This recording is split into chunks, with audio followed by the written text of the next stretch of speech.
Hey, what's up, y'all? This is Nate Almighty, and let's talk House of the Dragon Season 2 and discuss some predictions for the season finale, as well as for Season 3, and discuss some theories that may be arising. And let's discuss Queen Helena's current character arc this season, and ask ourselves some very important questions that the writers this season may be subtly hinting at. What is exactly on Queen Helena's mind as the Dance of the Dragons starts kicking into high gear? How vivid are her visions? And how far can she see into the future? And lastly, due to her visions, is she purposely playing her part in what will be the eventual destruction of House Targaryen and the destruction of all their dragons? Maybe Bloodraven or Bran Stark perhaps is playing a role within a grand conspiracy that's impossible for either the Blacks or the Greens to catch or prevent. Now, being that the writers of House of the Dragon are not fully pulling from the source material for the show, there lies a lot of room to speculate on future events on the show. I am someone who hasn't read any of the books. I've only come across a few audio books of the story, but for people like me, let's have fun speculating. And for those of you who have read the books, feel free to take this journey with us as well. Now, with that disclaimer out of the way, let's get to it.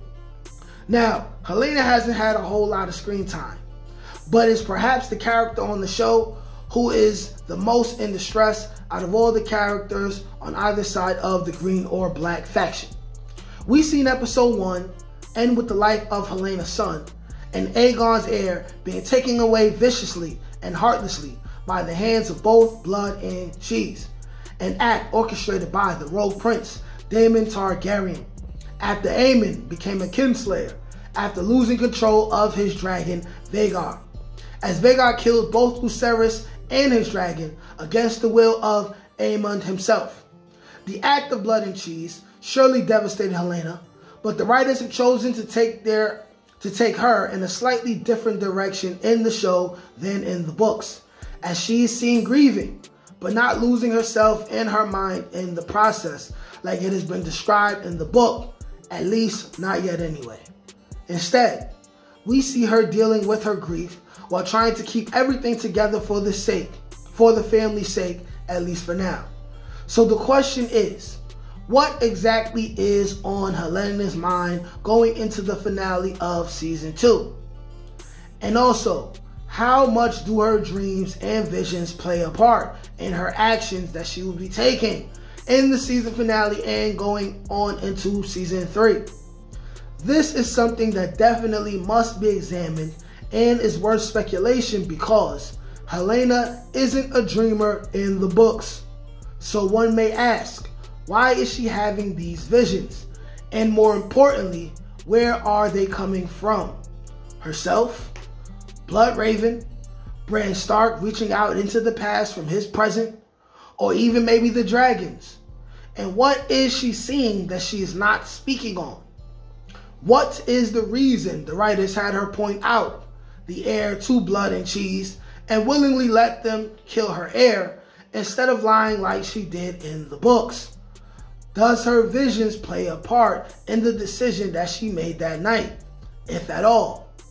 Yes, Queen Helena has a lot more depth than one might notice at first glance. What is she thinking? And now, let's talk about Aegon the Conqueror's Song of Ice and Fire. Did Helena see the long winter in her visions? Did she see a vision similar to Aegon's? Could this be the reason why she changed history by not lying and trying to save her son the night his life was taken away so brutally? Did Helena make that decision because in some way she thinks it will play a part in the eventual rise of the prince or princess that was promised? Or is it something more sinister?